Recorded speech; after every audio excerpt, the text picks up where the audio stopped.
Ce soir, on va aborder à nouveau la thématique du sport et l'enjeu politique et économique qu'est le football. Alors, je vais d'abord donner la parole et remercier Ernesto Mesano de l'ambassade d'Uruguay avant de présenter nos deux invités. Hola, buenas tardes a todos. Bueno, aprovecho la presencia de tantos latinoamericanistas y aficionados para no someternos a un penoso francés, así que simplemente voy a hacer una breve intervención en español. Quería agradecerles a todos por la presencia aquí, fundamentalmente al Instituto y al CINE por haber organizado esta actividad y por habernos invitado y habernos dado la posibilidad de apoyar y de acompañarlos. Tengo que reconocer que por un momento tuvimos una duda sobre la participación porque no sabíamos cómo iba a estar el clima en materia futbolística a esta altura, pero después tuvimos la suerte de clasificar, así que ahora estamos con los ánimos en alto y nos sentimos muy cómodos de estar aquí con ustedes. Pero bueno, bromas aparte, estar en un festival o una actividad de este tipo y que el país esté un poco representado con una película que a referirse a un deporte es el fútbol, me parece que es muy representativo de lo que es la fibra nacional de nuestra sociedad. Hace algunos años la Asociación Uruguaya de Fútbol encargó a la Universidad de la República estudiar qué era el fútbol y qué representaba el fútbol para la sociedad uruguaya, y más del 50% de la población decía que el fútbol, ellos entendían que era a través del fútbol que se conocía el país a nivel internacional. Entonces esto es un poco para que entiendan la idea y la dimensión que tiene, la importancia que tiene el deporte, este deporte en nuestro país, y que tiene que ver mucho también con la identificación que hay con la selección nacional, con la práctica difundida que hay en este deporte, y sobre todo por la forma en que grandes gestas deportivas de nuestro país quedan asociadas al imaginario colectivo, desde las victorias en las Olimpiadas de Colombia, de Ámsterdam, los mundiales del 30, los mundiales del 50, y también gestas un poco más recientes, y creo que allí se inscribe un poco lo que se va a contar en este documental, en el Mundialito del 80, que además el valor que tiene es precisamente lo que aquí nuestros expertos les van a comentar un poco al final del documental, con mucho más conocimiento y de forma menos aburrida de lo que puedo hacer yo, pero tiene que ver un poco con la vinculación y la dinámica de cómo se inserta este hecho en particular en un momento y una circunstancia muy particular de la historia nacional, como la dictadura y el contexto, y también un plebiscito que permitió precisamente que no se legitimara de forma a través de las urnas esa dictadura. Entonces para nosotros es un evento histórico muy relevante y les agradecemos por estar aquí y compartir. Merci. Une petite précision donc, sur ce que vous avez dit en français. Ils ont hésité à participer au début à cette rencontre parce qu'ils trouvaient que les choses n'étaient pas claires. Je me dis, quelle chose? En fait, c'était l'Uruguay n'avait pas encore été sélectionné, maintenant c'est fait, donc ils peuvent parler dignement. Et pour l'Uruguay, c'est vraiment une identité. Je pense qu'on en reparlera ce soir. Surtout le film en est un bon exemple. Et sans que je vous ai briefé, vous avez évoqué toutes les dates clés de championnat. On sent que c'est vraiment, oui, ce que j'ai appelé moi l'ADN de l'Uruguay, une manière d'identification. Bon, je vous remercie. Maintenant, Lorenzo Jalabert, donc vous vous présentez comme franco-uruguayen, docteur en histoire contemporaine, et vous travaillez actuellement en histoire, dans un département d'histoire du sport à Limoges, au département des stats, donc qui forme souvent les futurs enseignants d'éducation physique et sportive. C'est bien ça? C'est ça. Bien. Et vous avez réalisé à l'UAL, à l'Institut des hautes études d'Amérique latine, donc tout près d'ici maintenant, un doctorat intitulé, je le lis, aux origines de la Coupe du monde de football, Mundialito à Montevideo 1930, pardon, culture de masse, langage politique du sport et construction culturelle. Non, c'est presque ça. Nationale. Oui, on est en fait dans justement la construction nationale, l'identification nationale. Vous voulez ajouter quelque chose? Oui, donc c'est fort. Rapidement, donc effectivement, c'est le test sur non pas le Mundialito, mais le Mondial, donc la Coupe du Monde de 1930, donc la première de l'histoire de la FIFA, qui a donc eu lieu à Montevideo en 1930.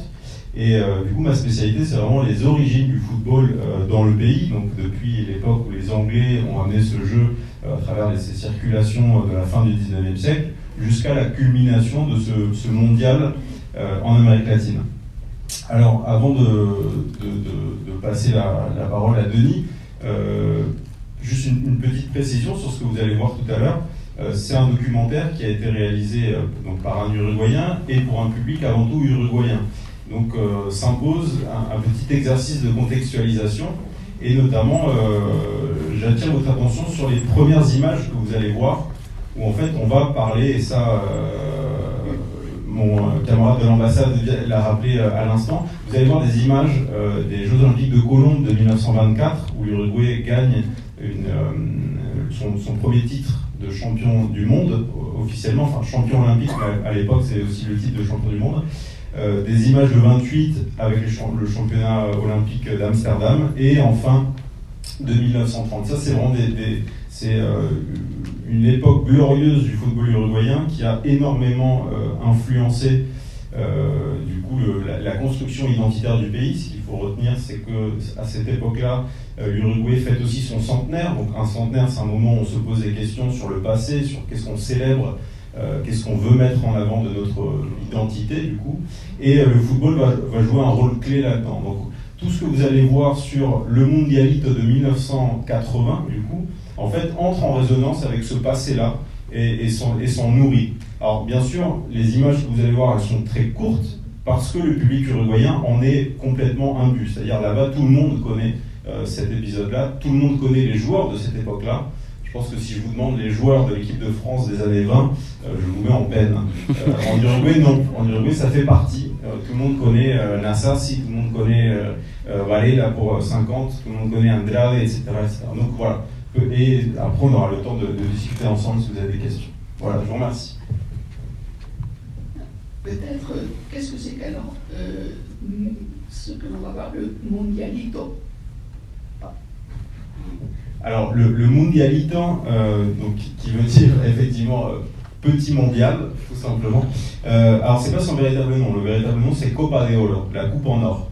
Et c'est une invention de la FIFA, notamment de son président de l'époque, le Brésilien João Havelange, qui, pour les 50 ans de la première Coupe du Monde, se dit tiens, je vais marquer le coup en organisant un tournoi en Uruguay qui est ouvert et réservé aux équipes championnes du monde. Donc c'est vraiment, il n'y a qu'une poignée d'équipes, c'est les équipes qui ont déjà remporté une Coupe du Monde. Donc c'est un tournoi qui se veut très élitiste, auquel bien évidemment l'Angleterre ne va pas participer. C'est un peu la spécialité de nos amis britanniques. Angleterre qui va être remplacée par la Hollande en tant que pays qui était quand même arrivé à deux finales à ce moment-là. Donc c'est un tournoi qui est très particulier, qui est unique, qui rentre dans aucun cadre. Et d'ailleurs aujourd'hui, la question qui se pose, c'est celle de son héritage. Ça, vous allez le voir à la fin du documentaire. C'est un tournoi qui est un peu passé dans l'oubli.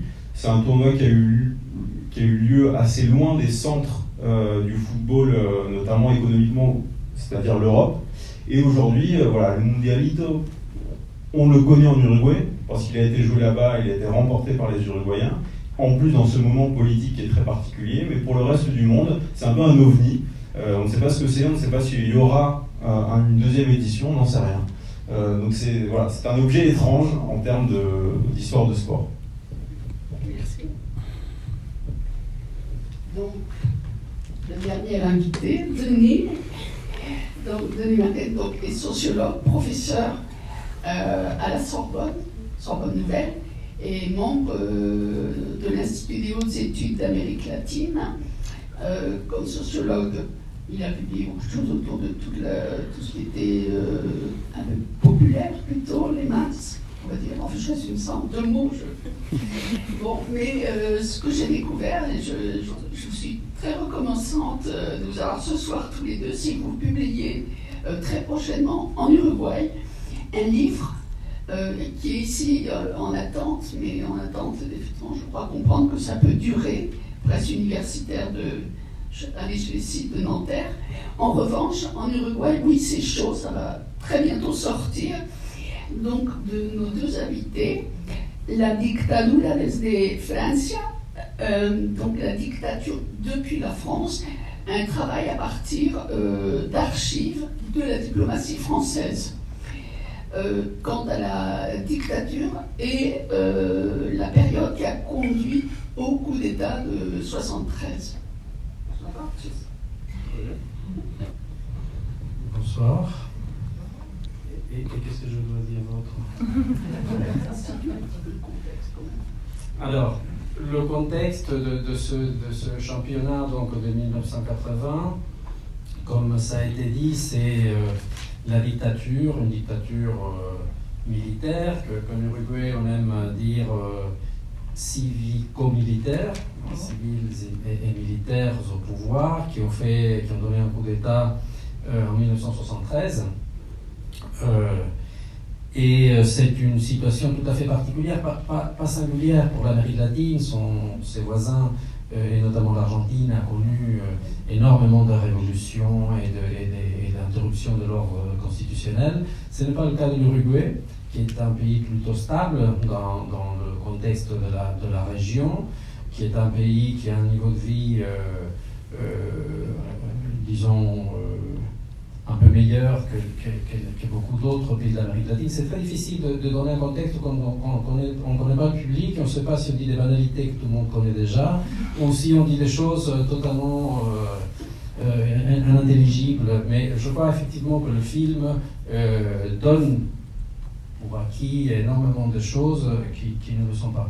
En tout cas, l'Uruguay, l'économie uruguayenne rentre dans un relatif déclin à partir de 1950, justement la dernière fois où l'équipe nationale a été championne du monde.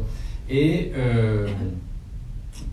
ce long processus de déclin de l'économie uruguayenne s'est traduit par une crise sociale, notamment consécutive à l'augmentation du chômage et de l'inflation, et une croissante organisation sociale et protestation sociale qui vont emmener à une union des syndicats en Uruguay, à la création d'un front de gauche qui est toujours d'actualité, l'unité de l'ensemble de la gauche à partir des élections de 1971, et à partir du début des années 60, la présence de plusieurs mouvements, mais notamment d'un mouvement de guérilla,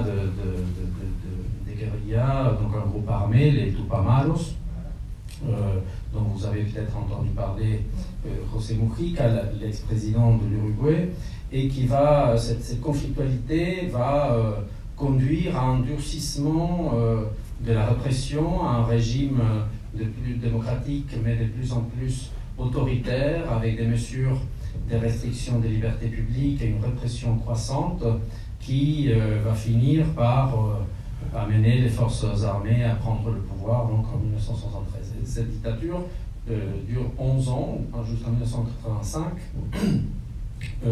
Le championnat dont il est question a lieu donc au milieu de la dictature, à un moment où la dictature est solide et consolidée, et il a vaincu quasiment tous ses opposants, et elle veut se consolider, les forces armées veulent consolider, changer le rapport au pouvoir, vont organiser un référendum pour changer la constitution, qu'elles vont perdre et qui va conduire à une issue démocratique quelques années plus tard. Cette dictature est une dictature avec des aspects totalitaires, dans le sens où il y a un contrôle de la société civile très strict, une clôture de l'espace public, interdiction des partis politiques, beaucoup de moyens de presse. Et l'une des interrogations que se pose donc le documentaire qu'on va voir, c'est est-ce qu'il y a manipulation ou pas du sport et du championnat? Est-ce que cet événement sportif est une manipulation de la population de la part du régime ou non?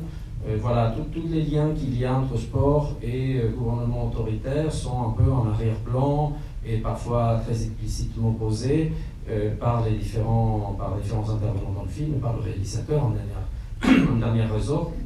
Je pense qu'on pourra revenir de manière plus précise une fois que vous aurez vu le film, et on sera là avec Lorenzo, qui est le véritable expert en la matière, pour répondre à vos questions. Je ne sais pas si c'est suffisant. Ça nous met en appétit pour mieux comprendre. Ce qu'on va voir aussi, c'est donc une alternance d'archives, c'est un petit peu ce qui a été dit, et par ailleurs des interviews.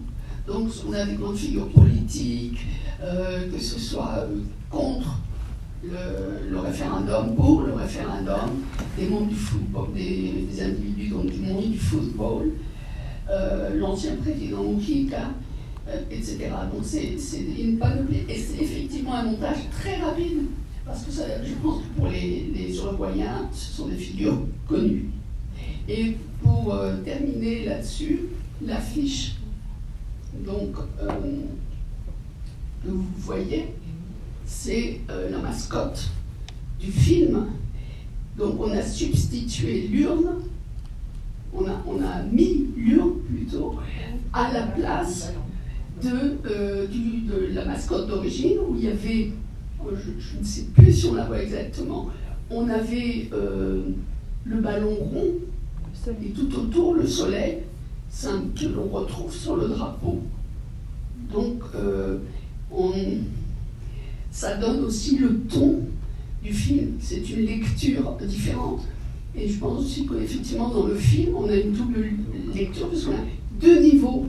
Le niveau, celui qui est de la victoire du non au référendum, et la victoire des champions uruguayens. Voilà, j'ai vendu la mèche, c'est eux qui vont gagner. Peut-être des précisions, reprendre le propos que j'avais avant le début du film sur l'importance de l'histoire en fait, et du passé footballistique pour le pays. Donc vous avez vu au début du documentaire, il y a cet historien Realdo Caetano qui dit donc l'importance qu'a eu le football dans l'histoire uruguayenne. Il faut bien retenir ce qu'il dit, c'est des moments, les années 20 et 1950, c'est des moments de démocratie pleine. C'est-à-dire, si vous voulez, si on regarde l'histoire de l'Uruguay, politiquement et économiquement parlant, les moments les plus opulents, où le pays est le mieux, aussi bien politiquement qu'économiquement, c'est-à-dire qu'il est à la fois riche, mais aussi en termes de droits politiques, c'est des démocraties, il y a des élections, c'est un progressisme. En fait, c'est les moments qui correspondent aux grandes victoires footballistiques. Donc en fait, dans l'imaginaire uruguayen, effectivement, il y a cette corrélation. Les cycles bénéfiques sont les cycles de réussite footballistique. Et ça, c'est quelque chose qui... finalement, s'applique également à 1980, dans le sens où, certes, c'est une dictature, mais c'est cette victoire du non. Donc c'est une espèce de petite victoire démocratique. Et on retrouve la même chose en 2010, ceux qui sont un petit peu fans de football, vous savez que l'Uruguay en 2010 arrive en quart de finale lors de la Coupe du Monde d'Afrique du Sud, et c'est un moment aussi où on a un espèce de retour de l'Uruguay progressiste, avec justement, à l'époque, Pepe Mujica, donc, qui est président de la République et qui arrive avec cet agenda à l'époque on avait qualifié de scandinave, légalisation de la marijuana, mariage homosexuel, etc., etc. Donc on a vraiment cette corrélation entre des moments positifs politiques et les réussites footballistiques. Et ça, je pense que c'est quelque chose d'important à prendre.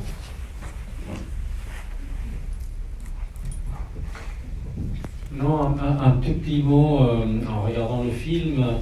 Il y a C'est difficile d'imaginer ce que c'est que vivre sous une dictature. Et il est assez intéressant de voir les gens qui sont dans un esprit devant un pouvoir omniscient et qui se disent d'une certaine façon, d'une manière ou de l'autre, ils veulent faire ça et nous, on va détourner la chose. C'est cette espèce d'espoir que, d'accord, ils sont en train de faire ceci, mais nous, on va réussir quand même à le détourner. Il y a là une espèce de collectif qui se fait silencieusement, et de ce point de vue, je crois que le film est assez réussi dans la manière dont personne n'y croit vraiment, et finalement, ça advient comme une confirmation d'une espèce d'inconscient collectif, de volonté souterraine qui va permettre cette victoire inattendue contre les militaires lors du référendum, et puis cette transformation de la célébration de la victoire tout aussi inattendue, et qui va permettre de sortir dans la rue pour chanter des choses qui étaient interdites, qu'on aurait payé très cher à un autre moment, et qui deviennent possibles sans que personne ne puisse en donner le mot d'ordre, hein, parce qu'il n'y a pas de leadership possible, il n'y a pas de, comme je disais tout à l'heure, l'espace public, la presse, tout ça est sous contrôle, interdite, il n'y a pas de parole qui puisse donner des consignes, et donc ce sont toujours des petites touches sur le côté, bien que ce soit toujours aussi difficile à savoir quand les gens disent après, hein, ah oui, nous on a senti que en disant par la radio, bon, mais puisque j'y vivais à ce moment-là, c'est un peu vrai. Les gens, il y avait cette espèce de voix souterraine, sotto voce, comme ça, qui permet toujours dans des situations de clôture de l'espace public de vivre autre chose que ce que le régime impose. Moi, ce sera une brève remarque sur le plan du film, qui est donc un montage avec un fil conducteur, hein, c'est toujours Gaetano qui intervient. Les autres, alors il y a parfois donc ces contradictions, ce qui est gros, on se dit mais c'est pas possible, le président de la FIFA, enfin, comment peut-il affirmer ça, enfin, non, la politique n'a rien à voir avec le foot, le sport. Bon, c'est récurrent finalement, ce qui peut faire sourire. Et sinon, moi j'ai trouvé, au début donc, on est avec l'hymne national, mais c'est spécifique à toutes les grandes manifestations sportives. Mais quand on le voit aussi avec la junte militaire, ça prend une autre force, parce que malgré tout, c'est empoulé. Et puis il va y avoir un glissement à la fin, par exemple, aussi avec les plans, la foule dans le stade et la foule dans la rue. Et on va basculer sur d'autres chansons, le slogan Venceremos o no, que c'est la dictature militaire termine. Et oui, et apparemment on ne sait pas d'où c'est pas venu des micros, c'est pas. Et c'était donc sous-jacent et ça se disperse. Et je trouve que le plan est intéressant pour ça, la manière dont c'est relayé par l'image aussi. Et puis l'histoire aussi du jingle qu'ils n'ont pas pu interdire pour cette publicité qui n'était pas contre le régime, mais qui disait bien qu'il n'était pas pour le référendum. C'est intéressant de voir progressivement. Et puis cette mascotte, l'Indien parfait, c'était la représentation, l'image qu'il devait donner du pays à un moment donné. Il y avait eu une autre grande victoire de nombreuses années auparavant contre le Brésil. Alors, effectivement, 30 ans avant, lors de la Coupe du Monde de 1950, qui a lieu donc au Brésil, qui se joue dans le stade Maracanã à Rio, Donc la finale, en réalité, c'est pas vraiment une finale, mais bon, je vais laisser de côté les complexités. Le dernier match de cette Coupe du Monde, c'est Brésil-Uruguay. Et effectivement, hein, le Brésil est donné archi gagnant, puisqu'ils avaient écrasé toutes les équipes, alors que l'Uruguay avait eu du mal à arriver jusque-là. Et donc dans ce Maracana, avec 200 000 personnes, hein, c'était quand même le stade le plus grand du monde à l'époque. Aujourd'hui, il a été réduit en voilure. Donc devant 200 000 personnes, les Brésiliens commencent par gagner le match, ils gagnent 1-0, donc tout va bien. Et d'un coup, les Uruguayens égalisent, et puis finissent par mettre un deuxième but, et c'est ce qu'on appelle le Maracanazo, donc c'est une espèce de coup de théâtre du Maracana, qui représente en Uruguay un fait d'armes dont on se souvient encore avec émotion, et qui représente au Brésil un traumatisme extrêmement sévère. Si vous allez au musée du football à Sao Paulo, il y a une salle qui lui est dédiée, une salle sombre, un petit peu comme on peut en voir dans des mémoriaux en France qui renvoient à des époques pas très lumineuses. Donc c'est quelque chose qui est extrêmement ancré. Après, je me permets de réagir sur ce que vous avez dit tous les deux, sur ce côté l'utilisation spontanée par le peuple uruguayen en fait de ce moment de victoire footballistique pour affirmer un rejet de la réalité politique du pays, avec ce slogan "Se va acabar la dictadura militar". Ce qui me paraît intéressant de rappeler ici, c'est que en Europe notamment, on a tendance à comprendre le sport comme un espèce de prolongement bête et méchant de la volonté politique. Et notamment, on va mobiliser des exemples comme les Jeux de 36 dans l'Allemagne nazie, comme une utilisation politique du sport à des fins de promotion d'un régime autoritaire. On va prendre l'exemple de la Coupe du Monde de 34 en Italie. Pour l'Amérique du Sud, on peut prendre l'exemple de 78, hein, on voit les images. Et là, ce qu'on voit, c'est qu'en fait, le sport est plus complexe. Le sport peut échapper, c'est-à-dire la volonté d'utilisation politique du sport peut échapper aux organisateurs et peut se retourner contre eux. Et ça, c'est quelque chose qu'il faut, je pense, prendre en compte pour éviter de faire des procès à l'emporte-pièce, notamment au football. Le football, il y a des branches entières de la sociologie du sport qui attaquent le football et qui le voient comme une peste émotionnelle. C'est un titre d'un bouquin d'un sociologue français. Eh bien non, des fois c'est un espace de liberté relatif. On a l'exemple avec le Mundialito de 1980. On a également d'autres exemples, comme, rappelez-vous, hein, ce qu'on a pu voir dans les années 2010 en Égypte, au moment du printemps arabe. En fait, les stades étaient devenus des espaces de revendication, d'affirmation politique. Et donc ce n'est pas juste un prolongement des volontés autoritaires. Voilà. Un mot sur la construction du stade. Très bien. Oui. C'est un lieu emblématique. Oui, alors le stade que vous voyez, ça rajoute à l'importance symbolique de l'événement. Ça se joue dans le stade Centenario, donc qui est à Montevideo, qui est dans l'équivalent du Central Park de Montevideo, donc il est vraiment inscrit dans le cœur de la ville. Et c'est un stade donc, qui est construit en 1929, mais pour la Coupe du Monde de 1930, qui se joue donc à Montevideo. Et c'est un stade qui porte le nom Centenario, parce qu'il vient marquer le coup du centenaire de la nation, la nation uruguayenne étant née officiellement en 1830. Donc c'est le stade construit pour la Coupe du Monde qui a lieu sur fond de festivités du centenaire, et c'est un stade qui se veut extrêmement grand, extrêmement moderne pour l'époque, hein, il date de 1930. À l'époque où il est construit, c'est le deuxième stade de football le plus grand du monde, après celui d'Angleterre, de Wimbledon. Non, Wembley, merci.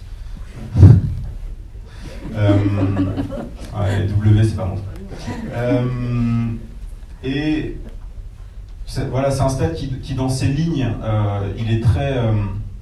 c'est une architecture très conquérante, c'est une architecture élancée avec cette tour qu'on appelle la tour des hommages, qui culmine à 60 mètres de hauteur et qui donne une espèce d'impression de faste, de puissance, de modernité. Et ça, c'est l'image que veut projeter en 1930 l'Uruguay aux yeux du monde, hein, ce monde invité pour cette Coupe du Monde qui a lieu à Montevideo. Donc c'est le fait qu'on réutilise cet écrin-là, ça rajoute aussi à cette symbolique de se retrouver tant de décennies plus tard, réunis à nouveau dans ce stade du centenaire qui a cette importance patriotique. Et pour ajouter à ce qu'il vient de dire, je me sers de son travail. Ce 1930, c'est l'apogée de la démocratie libérale et de la démocratie sociale en Uruguay. Ça n'a strictement rien d'un régime autoritaire. Et donc cette première Coupe du Monde s'inaugure comme un moment de fête nationale, mais aussi de conquête républicaine et démocratique, avec tout un tas de mesures que le réseau pourrait rappeler, mais qui n'ont strictement rien à voir avec un régime autoritaire. En tout cas, ça c'est certain. Il y a pour le...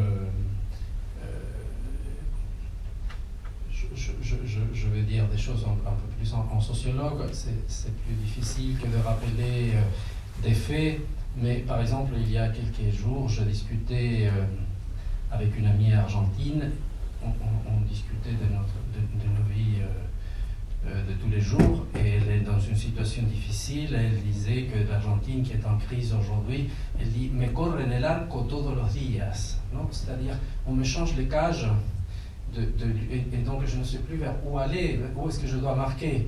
Bon, c'est une femme qui dit ça. Le football est un espace de culture, parce que c'est un espace de symbolisation du réel.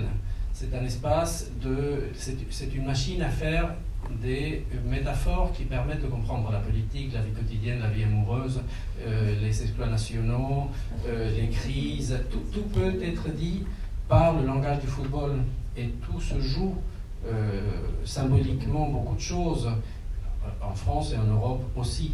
Mais il y a un degré de plus qui fait que, disons, la capacité à symboliser et le nombre de circonstances dans lesquelles on mobilise le langage sportif pour penser la vie de tous les jours est un bel indicateur de jusqu'où ça pénètre dans la vie de tous les jours. Un autre ami bibliothécaire français, celui-là, qui s'intéressait à un écrivain brésilien, donc il faisait des recherches, et il rentre dans sa page web, il dit « mais je ne comprends pas, à chaque fois que je rentre dans la page de ce romancier, la première chose qu'il fait, c'est faire une chronique du match de son club de foot du dimanche dernier. Qu'est-ce qu'il a ciré du foot? C'est un littéraire. » Eh bien, les hommes de lettres brésiliens ne sont pas les mêmes que ceux que ça se passe autrement. Le football est un espace de symbolisation, de métaphorisation, de construction de culture. Ce n'est pas simplement 20 types courir pour se disputer une balle. C'est un spectacle ou un sport ou un moment qui permet de prendre la parole. Merci. Je pense, pour prolonger la phrase, pas plus, prendre la parole, et je trouve très impressionnant quand on voit les différents joueurs, les corps, ce que ça rend à l'image. Maintenant, je ne sais pas si on filmerait de la même manière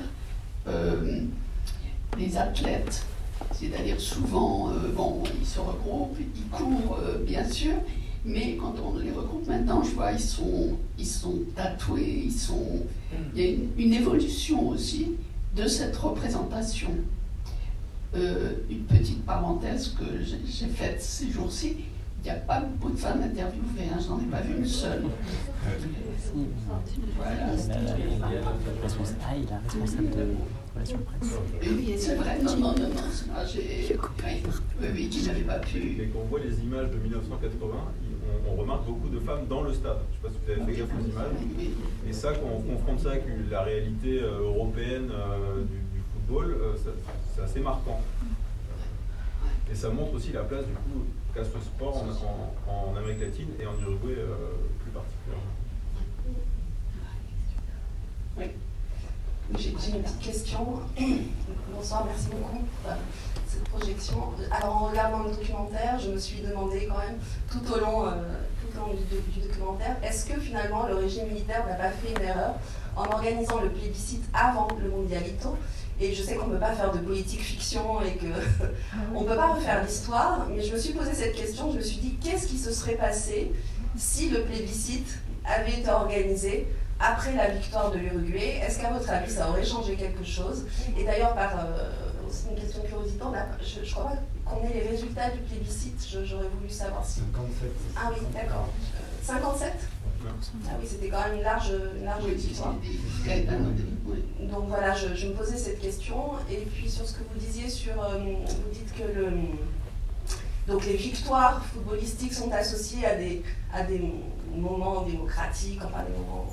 Là, j'ai pas bien compris finalement, vous avez l'air de dire que c'est un bon souvenir, et pourtant on entend, je crois que c'est les musiciens, les chanteurs qui disent bah non, on n'a pas retrouvé de référence à ce Mundialito, comme s'il avait disparu de l'histoire du foot. Donc voilà, je voulais qu'on revienne là-dessus.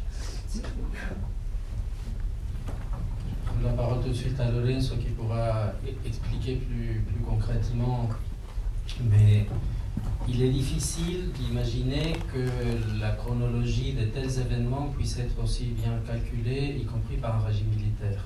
Parce que, d'une part, ce championnat est organisé par la FIFA et pas par les militaires, et d'autre part, même le référendum, c'est quelque chose qui a une longue préparation, et donc penser qu'une chose est faite pour fêter l'autre, je ne peux rien dire, mais ça paraît un peu invraisemblable que ça ait été aussi millimétriquement calculé, y compris en le pensant comme une erreur.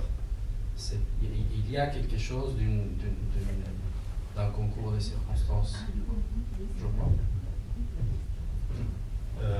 Alors par rapport à la première question, hein, si on fait un peu du chronique, qu'est-ce qui se serait passé, je peux pas vous dire. Par contre, je peux rappeler quelque chose qui a eu lieu en 1930. Donc en 1930, il y a cette Coupe du Monde remportée par l'Uruguay. Quelques mois plus tard, on a des élections présidentielles. Pour le coup, enfin, à l'époque, il y avait ce qu'on appelle une présidence bicéphale. Il y avait à la fois un président et un conseil national d'administration.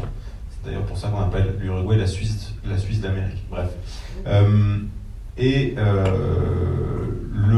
L'équipe au pouvoir, on va dire, est massivement plébiscitée suite à cette victoire.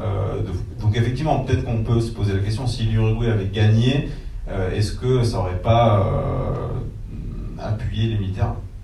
On ne saura jamais.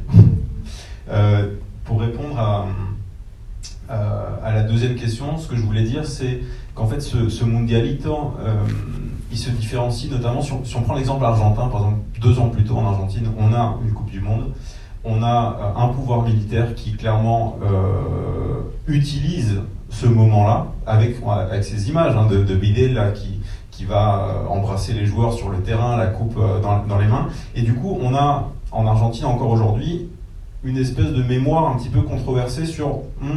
certes, on a gagné notre première Coupe du Monde, mais on a surtout en fait fait mousser ce régime dictatorial.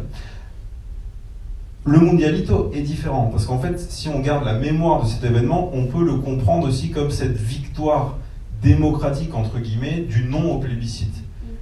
Et c'est là que ça rejoint cette idée qu'en fait, le football s'associe à des moments...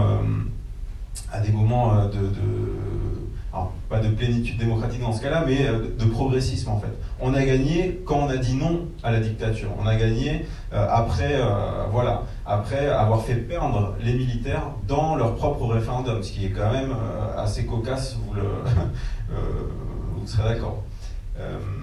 Donc voilà, c'était ça le parallèle.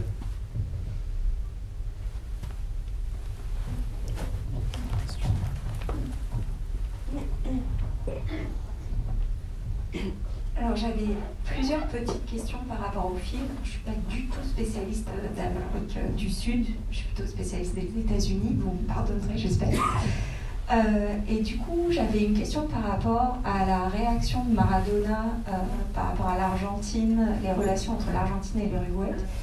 J'avais une question par rapport aux joueurs qui explique qu'un militaire est venu lui parler pendant le match d'un penalty contre le Brésil. Je n'ai pas du tout compris ce passage-là. J'avais une question sur un point qui est levé pendant le film, de pourquoi la dictature a autorisé la publication des résultats en direct, en fait. Enfin, pourquoi est-ce qu'elle n'a pas cherché à garder le contrôle du référendum?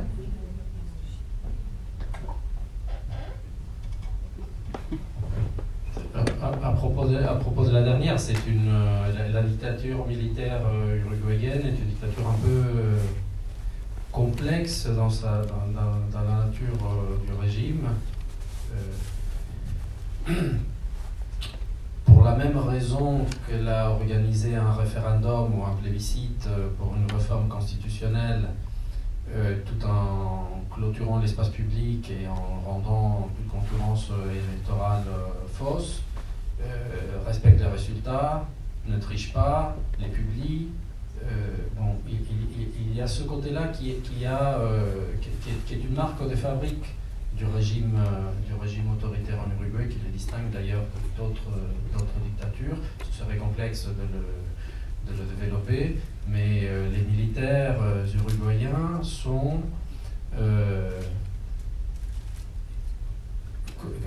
la littérature qui compare avec la dictature argentine, par exemple, a toujours dit que les militaires uruguayens avaient un côté institutionnaliste, pour ne pas dire légaliste,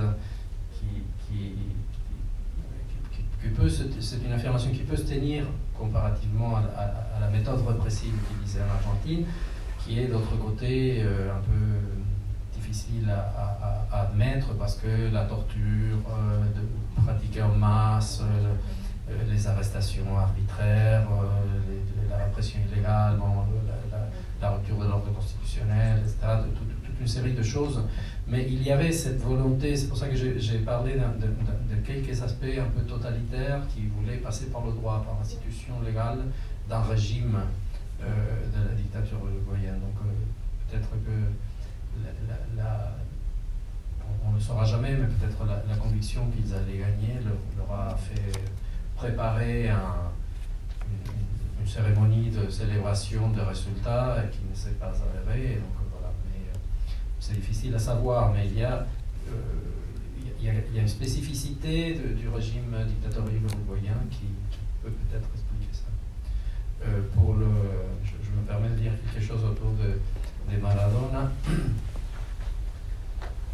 C'est toujours une très belle aventure que de commenter une déclaration de Maradona, mais ici, disons, il y a une énorme rivalité à la fois nationale et footballistique entre l'Argentine et l'Uruguay, et donc ce n'est pas étonnant que les joueurs, par exemple, arrivant au stade, il y ait une foule pour essayer de les déstabiliser, leur crier toutes sortes de choses, etc. Ce sont les frères ennemis, et donc que les supporters uruguayens soient allés crier des choses à Maradona et son équipe, ça n'a strictement rien ni d'exceptionnel ni d'étonnant.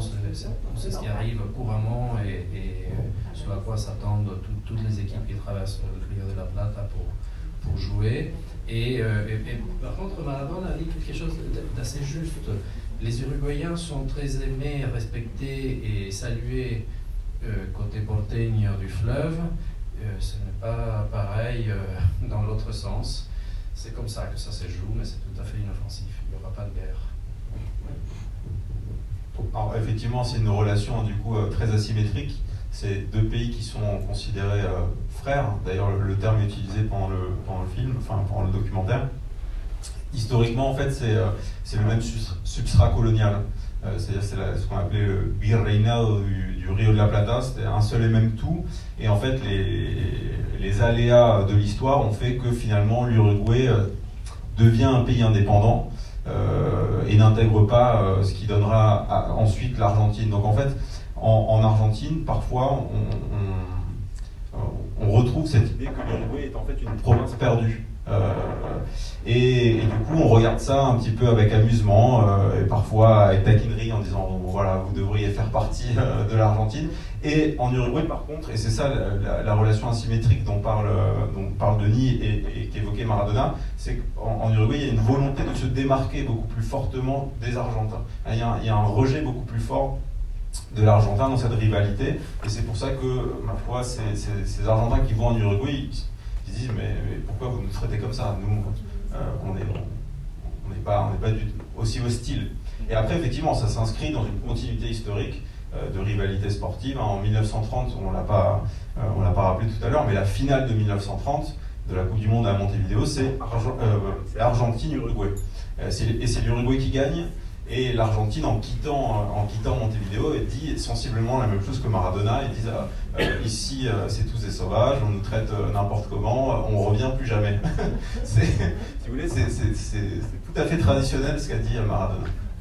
Alors après, si je peux répondre à votre question sur un moment, cette histoire de penalty. En fait, en gros, pendant le match, il y a un officier de l'armée uruguayenne qui vient confirmer aux joueurs que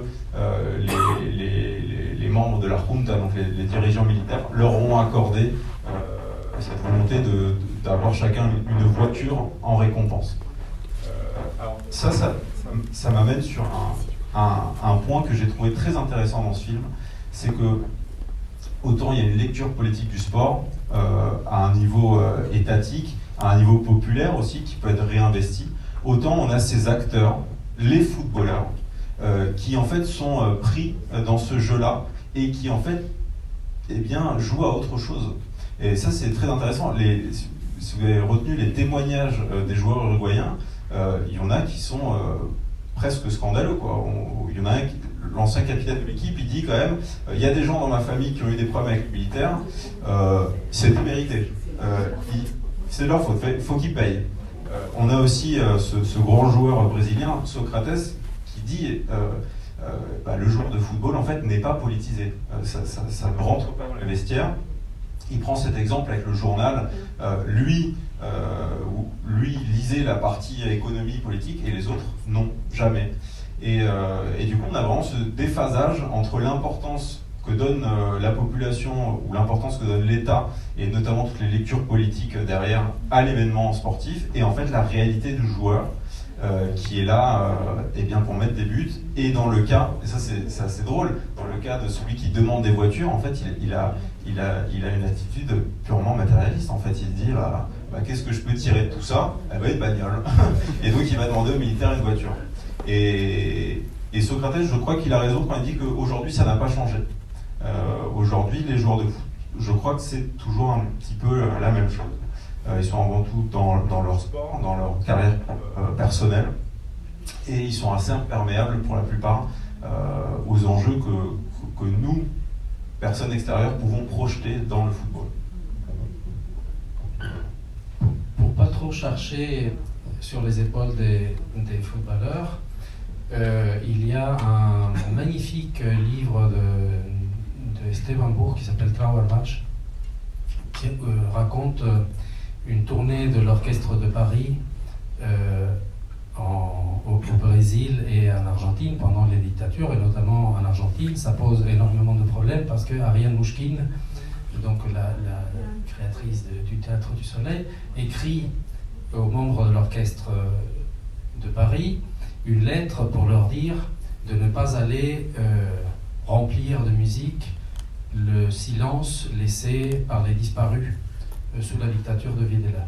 Et il y a un grand débat au sein de l'orchestre de Paris qui est à ce moment-là dirigé par Daniel Barenboim, et l'orchestre se divise entre ceux qui disent, les musiciens qui disent la musique n'a rien à voir avec la politique, et ceux qui considèrent qu'effectivement il y a un rôle politique à jouer, qu'ils ne peuvent pas aller jouer sous une dictature terrible. Et l'orchestre y va avec donc ce directeur argentin à sa tête pour jouer la Trauermarsch, donc la marche funèbre. Et donc voilà, c'est la même. Il va y avoir un grand conflit diplomatique à la suite d'un incident à l'Opéra de Buenos Aires, mais ce que je veux dire, c'est que ce n'est pas parce que les footballeurs sont en général moins diplômés que les musiciens des orchestres symphoniques que le problème se pose différemment. Hein, il y a à peu près le même dilemme et une volonté de nos sociétés à restreindre la vie politique à l'espace des partis et des élections, ce qui est une bizarrerie. Je ne vois pas pourquoi nous considérerions que notre vie politique va démarrer demain matin et va finir demain soir. Il va y avoir quelque chose d'important qui va se passer, mais voilà, quand on joue au football ou quand on fait de la musique, il y a aussi des enjeux politiques ou autres. Oui, bonjour. Et sur j'ai trois sujets à aborder. Sur ce dernier, qui justement est intéressant, parce que c'est une des conséquences de l'analyse du film, c'est-à-dire les sportifs maintenant et à l'époque, et les enjeux politiques et sociaux. Je crois que, d'une part, pour la plupart, ces joueurs sont en dehors de ça, mais il y a eu toujours quelques exceptions notoires. Et l'exemple de Socrate en est un, parce que lui, il était, disons, promoteur de la démocratie corinthienne, etc., toute une série de choses très politisées, y compris sous la dictature militaire brésilienne. Et même pour ceux qui s'intéressent au foot, disons, Rai, l'ancien joueur de Paris Saint-Germain ici, c'était un petit frère de Socrate, c'est la même famille. Donc, et dans d'autres cas, ça arrive. Lorsque, par exemple, il s'agissait de la présence de la sélection française dans la Coupe du Monde de 1978 en Argentine, tous étaient complètement en France, complètement éloignés de quelques idées politiques, sauf Rocheteau, qui était une exception notoire, disons assez politisée par rapport à la moyenne, ou, et lorsqu'on parle des sélections de foot de l'Argentine, par exemple, le Maradona de cette époque-là n'a pas grand-chose à voir, mais y compris en 1980, du Maradona très engagé politiquement après, et qui a lui-même dit que nous ne savons rien, nous ne connaissions rien. Les seules exceptions notoires dans cette équipe-là, c'était Menotti, l'entraîneur, qui avait été ancien militant du Parti communiste et qui était très politisé, qui d'ailleurs gérait ça avec une grande habileté. Le fait d'être l'entraîneur de l'équipe, disons, soutenu par l'Argentine, enfin par la dictature militaire, et lui-même étant quelqu'un ayant vu des analyses assez progressistes sur pas mal de choses. C'est un point intéressant. Par rapport à la situation d'aujourd'hui, je laisse un élément pour la discussion, la polémique. Peut-être qu'aujourd'hui, il est plus difficile pour un sportif de haut niveau de dire qu'il ne savait pas, puisque les réseaux sociaux, etc., sont très, très, très présents, alors que comme dit Socrate, là, la seule source d'information était un journal, la partie économique et la partie sportive. Il n'y avait pas, disons, tous les éléments d'information qu'on a aujourd'hui. Mais aujourd'hui, il y a un autre ingrédient qui est l'ingrédient, je le laisse aussi pour la discussion peut-être, et l'ingrédient enjeu économique. Par exemple, le fait qu'un joueur comme Cruyff ne soit pas allé à la Coupe du Monde 78 en Argentine, où il y avait différents éléments, mais certains pensent qu'il y avait aussi une réticence, comme d'autres par rapport à la dictature militaire, ça aurait été très difficile à mettre en place. Aujourd'hui, avec un système de sponsors, etc., c'est une machine à sous, ces joueurs-là, et liés par des contrats millionnaires impressionnants. C'est pas évident, même si quelqu'un a la conscience de quelque chose, de rompre ça, y compris, me disait-on, parce qu'il y a des représailles pour le fait de ne pas honorer les contrats là, en ces questions-là. Me le disait Omar da Fonseca, que vous connaissez tous et qui connaît bien ces questions-là.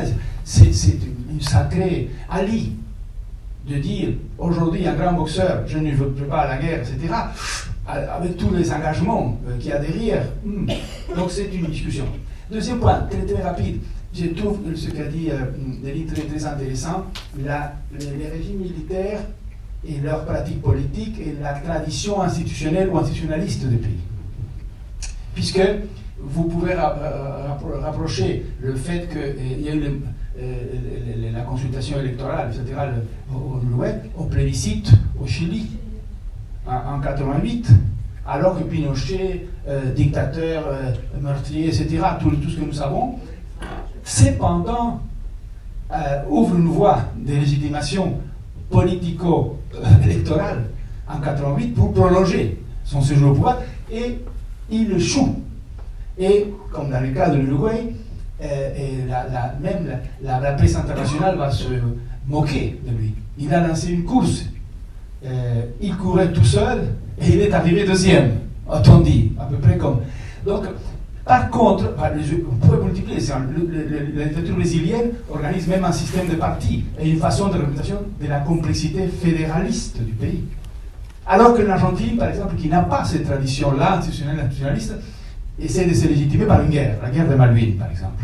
C'est intéressant comme réflexion. Troisième élément, et je termine là, c'est par rapport à ce qui a été dit sur l'aspect essor économique, essor sportif, footballistique. Je vois que c'est une question à creuser très intéressante. Je ne suis pas très convaincu d'une corrélation quelconque. Je pense qu'il y a une certaine coïncidence des phénomènes politiques, de plénitude démocratique et des bonnes performances sportives, 1950 par exemple, ou la situation de 1980, intéressante, effectivement, on peut discuter des interactions. Ce qui est intéressant, et me semble-t-il, c'est un autre sujet, peut-être pour ceux qui s'intéresseraient à la recherche sur le lien entre sport et prospérité économique, cette fois-ci, c'est l'Uruguay de 1930 qui est non seulement la Suisse d'Amérique, comme on disait déjà, mais un des grands gagnants du point de vue de des performances économiques depuis la fin du 19e siècle, avec l'Argentine, certes, et peut-être la moitié du Chili, et un peu dans une situation proche de ce que le Qatar aujourd'hui. Un grand succès économique, parce que c'est ça qui est important. Il prospère et économiquement très, très dynamique. Mais qui en plus a organisé une Coupe du Monde par rapport à un sport qui est étroitement lié à ces succès économiques, puisque c'est l'articulation vertueuse avec l'Angleterre, l'exportation, etc. Et l'Angleterre a amené le football là-bas. Alors que le Qatar n'a rien à voir avec ça. Ce n'est gaz, c'est un désert, etc. Mais c'est quelque chose à creuser là. C'est-à-dire, en d'autres termes, le Qatar ne pourra jamais gagner la Coupe du Monde. Je fais le pari devant vous ici. Je suis sûr, à 200%. Alors que l'Uruguay avait des chances de gagner en 1930. Merci. Il faudrait préciser une chose. Je crois que Socrate est un cas à part, parce que c'est un grand philosophe. Il ne parle pas de Socrate. Moi j'aurais une question. Alors vous avez lié justement, enfin j'aurais plusieurs questions. Vous avez lié justement ces moments de démocratie aux victoires au football. En même temps, justement, vous avez souligné aussi qu'ils ne sont pas du tout politisés, ça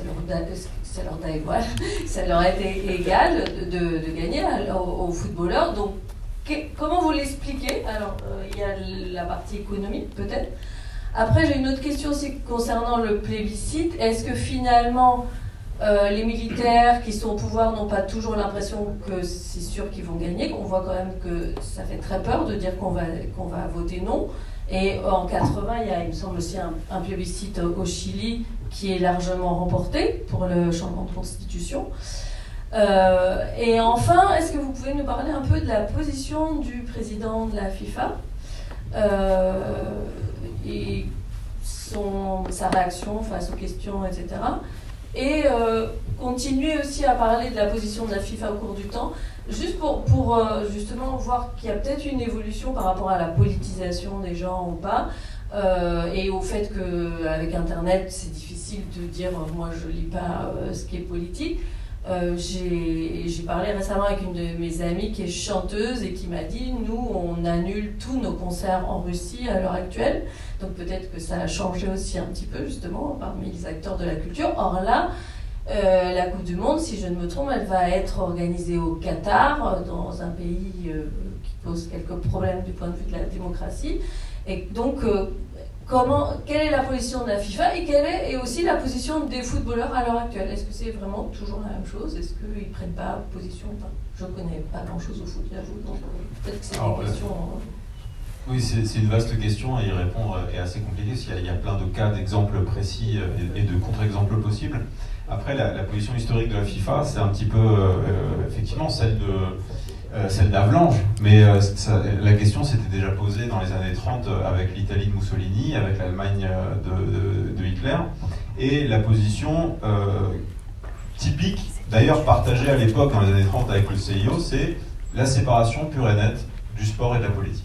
C'est-à-dire que les deux choses sont complètement imperméables et qu'une institution sportive n'a pas à juger de la justesse ou de la moralité d'un gouvernement politique.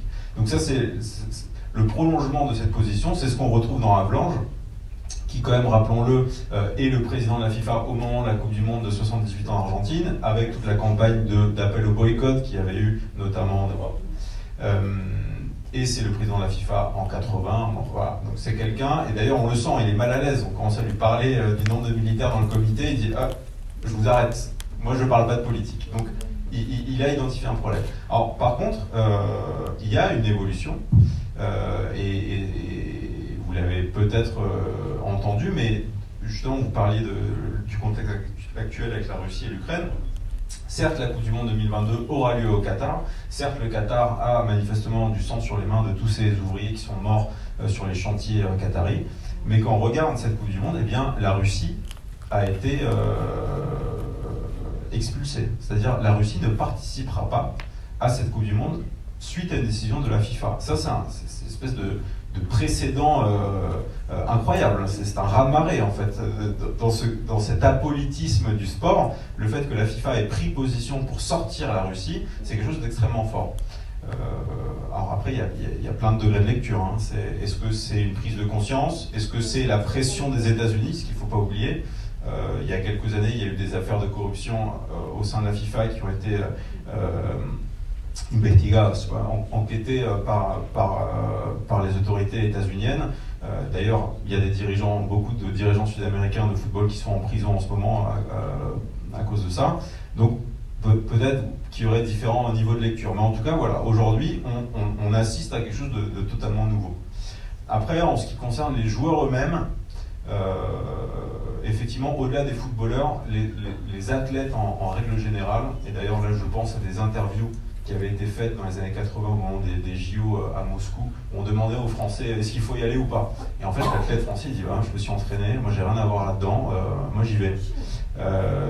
Donc les athlètes, alors dans l'exemple que prenait tout à l'heure, il y avait quand même eu un débat au sein de l'orchestre.